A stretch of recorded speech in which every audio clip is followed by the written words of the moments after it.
What if the moment when everything seems to end is, in fact, the very instant when everything begins? What if death isn't a full stop, but a comma leading to a new clause in the sentence of existence? Welcome to the Arcane Vault. Death is one of the few unwavering realities of human existence, an event horizon that compels both fear and fascination. What genuinely transpires when we breathe our last? Is it the annihilation of everything we know, or the genesis of an entirely new odyssey? In this exploration, we're plunging into the depths of one of the most profound and enigmatic texts ever conceived, the Bardo Thodol, universally recognized in the West as the Tibetan Book of the Dead. Since the dawn of sentience, humanity has wrestled with the mystery of what lies beyond the veil. Close your eyes and envision this. The final breath escapes your body and a profound stillness descends. Then, in the heart of darkness, a light ignites, radiant, boundless, inviting. This light is the gateway to a journey that transcends earthly comprehension, yet one that many have intuitively sensed. A multitude of near-death experience, NDE, accounts vividly mirror the landscapes described within the Bardo Thodol. Could this ancient Tibetan scripture hold the keys to universal truths about the post-mortem experience? Before we unravel the layers of the Bardo Thodol, ponder this. Across cultures, diverse perspectives on death exist, interwoven with a common thread, the conviction that something transcendent awaits. Ancient Egyptians charted the path of the two truths. The Greeks envisioned passage across the river Styx. Christianity speaks of divine judgment. Yet, what distinguishes the Bardo Thodol? Not only does it paint a vivid picture of what unfolds after our corporeal departure, but it also guides us on how to live more authentically, mindfully, and in harmony with the cosmic order. Now, I implore you, Arcano community, what whispers of truth resonate within your soul about what happens when we cross the invisible threshold of death? Share your insights in the comments below. Let's ignite a collective exploration. For over a millennium, nestled in the remote peaks of the Himalayas, a mystical text germinated, a roadmap for souls navigating the liminal space between lives. The Bardo Thodol, or the Tibetan Book of the Dead, arose from the core of Tantric Buddhism and is attributed to Padmasambhava, the revered spiritual master who introduced Buddhism to Tibet in the 8th century. This text transcends a mere spiritual handbook. It's a portal to understanding. It's believed that Padmasambhava, an enlightened being, possessed profound insight into the dimensions of the spirit and crystallized this knowledge to aid both the living and the deceased in navigating the transitional realms of existence, known as Bardos. These are the interstitial moments between death and rebirth, opportunities for profound liberation, yet fraught with peril. Bardo Thodol translates to liberation through hearing in the intermediate state. Tibetan tradition holds that reciting the text aloud to those who are dying or who have recently passed can assist the soul in recognizing the primordial light, overcoming ego-driven fears and illusions, and ultimately attaining enlightenment. Beyond its function as a guide through death, the text serves as a profound map of human consciousness, illustrating how the states of our mind and heart during life indelibly shape our post-mortem experience. Its arrival in the West coincided with a burgeoning interest in spirituality and Eastern philosophy. Visionary psychologists such as Carl Jung identified parallels between its archetypes and those of the collective unconscious, while mystics and seekers revered it as a key to unlocking self-discovery. In our modern world, often dominated by materialism and where death remains a taboo subject, the Bardo Thodol presents a paradigm shift. It reminds us that death is not life's antithesis, but an integral component of a continuous cycle. This text challenges the limiting notion that we are merely physical bodies and proposes a transformative truth. We are eternal consciousness traversing multiple states of being. Esteemed contemporary figures, including the Dalai Lama, continue to champion the teachings of the Bardo Thodol. Its resonance extends into popular culture, subtly influencing works like The Matrix and The Secret Life of Plants, which delve into the themes of alternate realities and expanded consciousness. This enduring influence speaks to the timeless wisdom and profound depth contained within. What if the moment of death wasn't a void, but the genesis of a vibrant journey, teeming with boundless revelations? Imagine shedding your physical form and finding yourself confronted with something far more expansive and enigmatic, your truest self. The Bardo Thodol offers an extraordinary perspective on the dying process, mapping it out in distinct stages that transcend the boundaries of both body and mind. Within this spiritual guide, death is portrayed not as a singular event, but as a series of experiences and choices that can lead either to enlightenment or to perpetuation of the cycle of rebirth. In Tibetan Buddhism, the soul's post-mortem journey unfolds across three primary bardos. Each presents opportunities for liberation while simultaneously containing pitfalls that can ensnare consciousness in recurring patterns. Stage 1. Chikai Bardo, the moment of dissolution. This marks the instant when the soul separates from the physical vessel. The Bardo Thodol describes a process of elemental decay where the elements that compose the body, earth, water, fire, air, and space, begin to disintegrate. The individual then experiences a pure, unfiltered radiance known as the Primordial Light. This is the supreme moment of opportunity.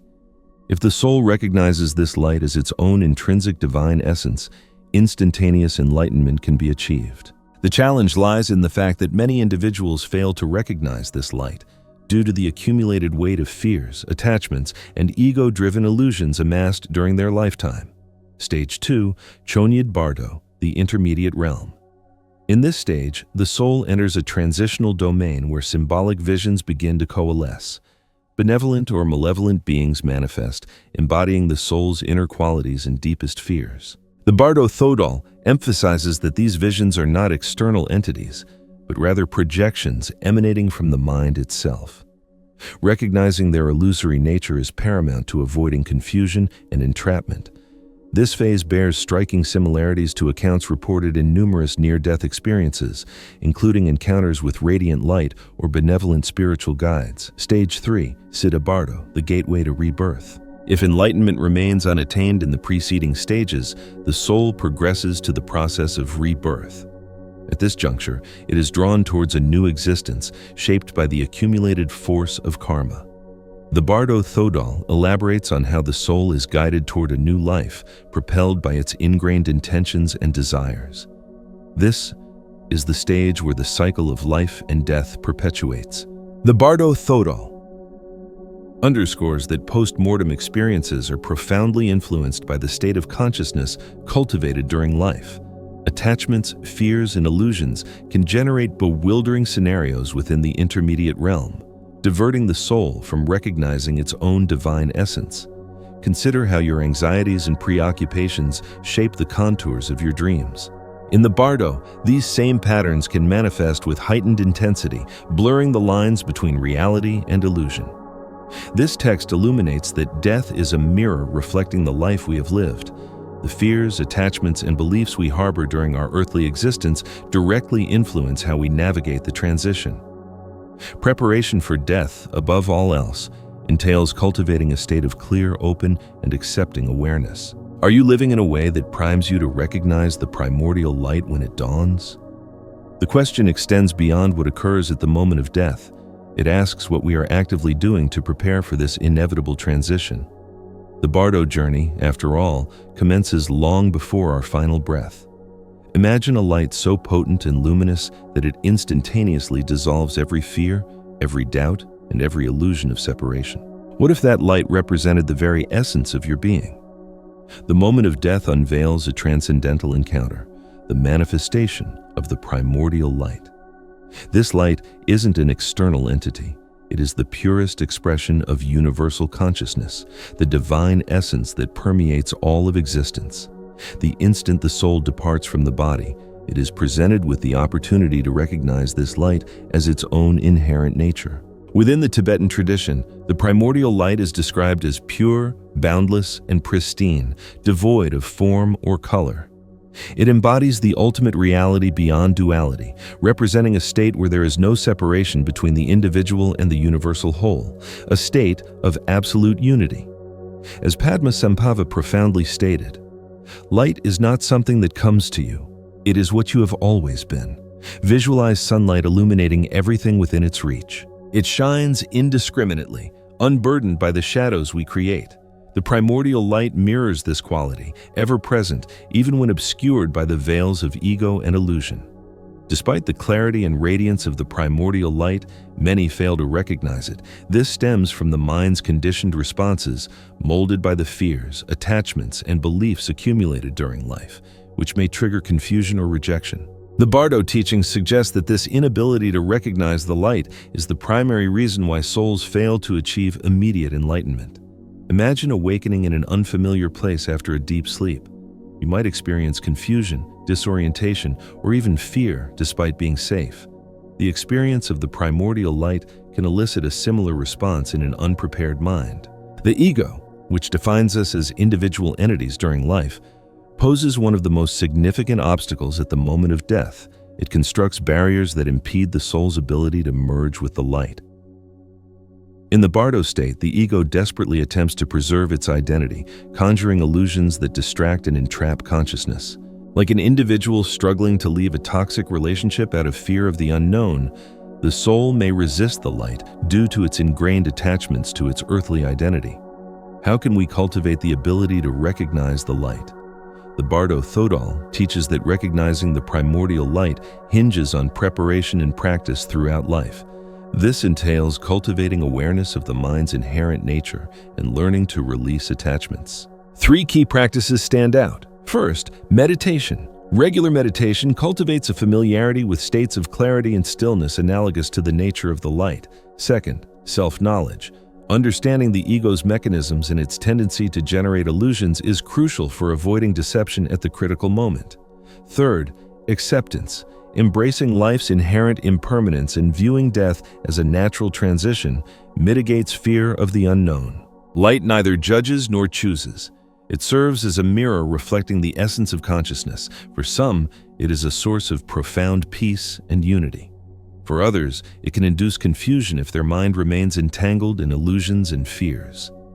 The Bardo Thodol reminds us that experiencing the primordial light is not relegated solely to the moment of death.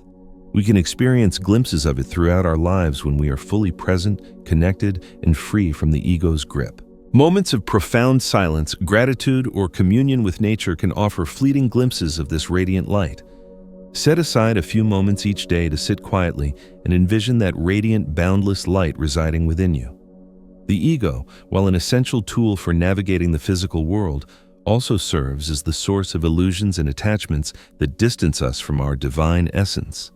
During life, it crafts an identity founded on achievements, possessions, fears, and desires. In the Bardo, this identity is challenged by the dissolution of the physical form, which can trigger resistance and profound confusion. Think of the ego as an actor who has become so enmeshed in their role that they have forgotten their true identity. At the moment of death, the stage vanishes, yet the actor desperately attempts to continue performing, unable to accept the inevitable transformation. The Bardo Thodol details how, within the intermediate state, the mind can conjure terrifying or alluring visions rooted in our deepest emotions and beliefs. These projections are not external entities, but reflections of our own psyche. Fears, images of demonic beings, or scenarios of persecution may surface, representing fears carried throughout life. Desires, visions of paradises or coveted objects can lure the soul away from the primordial light. Guilt, feelings of regret or unworthiness can manifest as scenarios of judgment and punishment. These mechanisms bear similarities to the experiences we have within our dreams. When we experience nightmares, our negative emotions generate frightening scenes that feel acutely real, yet are ultimately products of our own minds. How many of our everyday fears and desires are illusions that we actively nurture in our daily lives? One individual, recounting a near-death experience, described witnessing a celestial court where they were placed on trial. They ultimately realized that they were being judged based on their own deepest fears, until they understood that the judgment itself was a projection of their own feelings of guilt. What actions would you take if you were fully aware that your current life is just one page in an infinite book, and that every choice, thought, and action dictates the next line that is written? Central to the Bardo Thodol's teachings is the concept that death does not represent an end, but rather an integral part of the continuous cycle of birth, death, and rebirth, known as samsara. This cycle is governed by universal laws that transcend time and space, foremost among them the law of karma, or cause and effect. In Tibetan Buddhism, karma serves as the mechanism linking all actions, thoughts, and intentions to their corresponding consequences. It is neither a system of punishment nor reward, but a natural law that reflects the interconnectedness of all things. Just as a stone cast into a still lake creates ripples that expand in every direction, our choices generate effects that shape not only our own lives, but also the universe around us. What ripples are you creating that will affect your next cycle? Rebirth is one of the fundamental realities described in the Bardo Thodol. It occurs when souls who have not achieved enlightenment remain entangled in the web of desire, fear, and material attachments. Each rebirth is shaped by these key influences. Desire, an innate attraction towards specific experiences, pleasures, or even reunions with particular individuals or places. Fear, an inclination to avoid pain or situations perceived as threatening. Ignorance, an inability to perceive the transient and interconnected nature of all phenomena. Within the Bardo, the soul is guided by these forces towards the context of its next life. The experiences within the Three Bardos, the final phase of the Bardo journey, determine how rebirth ultimately unfolds. Tibetan Buddhism delineates 6 possible realms of rebirth, each reflecting a dominant state of consciousness at the moment of transition. Realm of the gods, devas, characterized by pleasure and abundance, yet prone to complacency. Realm of the demigods, asuras, a state dominated by conflict, envy, and competition. Human realm, considered the most precious, as it offers a balance between pleasure and suffering, providing the greatest opportunity for enlightenment. Animal realm, distinguished by ignorance and reliance on basic instincts. Realm of the hungry ghosts, pretas, dominated by insatiable desires and frustration. Hell. Realm, a state of intense suffering triggered by anger and hatred. Each realm is understood not as a physical location, but rather as a mental and energetic state where the soul may temporarily reside.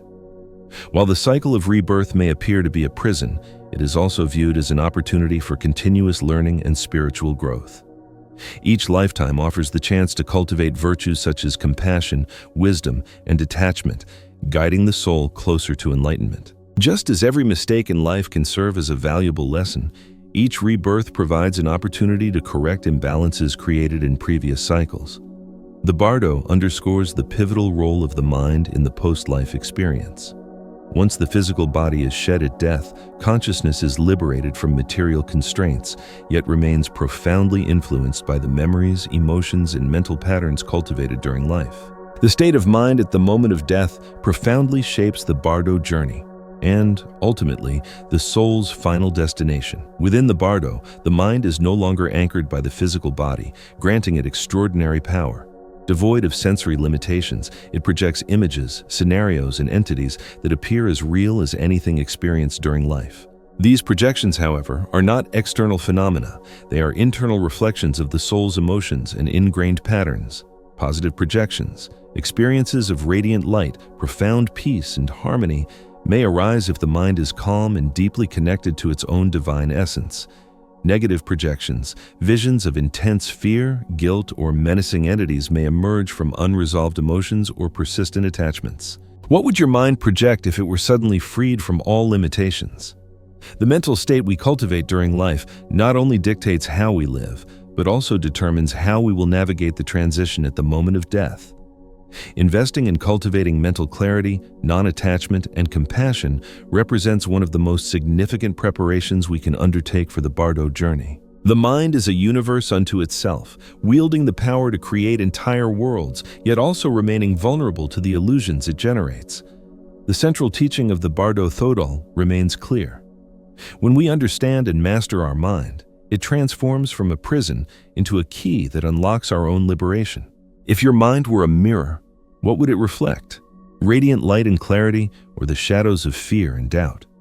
What if the end of life wasn't a definitive farewell, but a homecoming to our own divine essence? Would you heed the call? At the moment of death, the soul is invited to traverse a portal, not a physical gateway, but an opening into universal consciousness, into what various traditions recognize as the divine. In Tibetan Buddhism, the divine is not conceived as a separate entity, but as the ultimate nature of all things. Connecting with the divine is not something you attain, it's something you remember, rediscovering the essence of your true self.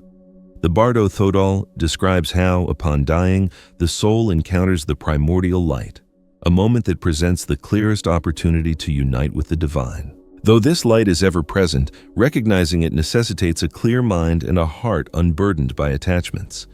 Yet, this connection with the divine doesn't have to remain dormant until the moment of death. The Bardo Thodol teaches that this union can be cultivated throughout life through practices that strengthen our awareness of our own divine essence, such as cultivating compassion and kindness, which dissolves the perceived barriers between yourself and others. Embracing change and letting go of attachments to align yourself with the universal truth. Are you willing to acknowledge the divine spark within you and step through the portal with unwavering courage and confidence? Acknowledging death doesn't need to instill fear. Rather, it can serve as a constant reminder to live fully and intentionally. By keeping death in our awareness, we make choices that more closely align with our values and purpose. Ask yourself each evening, if this were my last day, would I be content with how I lived and how I would be remembered? Death isn't an ending, it is a silent teacher, guiding us toward a richer, more meaningful existence. Even amidst a busy world brimming with distractions, it remains possible to integrate the profound teachings of the Bardo Thodol to cultivate a more conscious and spiritually enriching life. Intentional planning. Begin each day with a practice of gratitude and set a clear intention that will guide your actions. Digital silence. Disconnect from technological distractions for even a few minutes each day to reflect on your essence and purpose. Resilience practices. Reframe challenges as opportunities for spiritual growth and refinement. While the Bardo Thodol offers a detailed and nuanced perspective on the transition between lives, it is not intended to be a rigid or prescriptive manual. Each individual confronts both death and life in a unique way. How we navigate the unknown reflects the state of our own mind and heart. The genuine secret unveiled by this ancient text is that the power to shape our own journey lies within our own hands. The Bardo Thodol invites us to view both death and life through a transformative lens.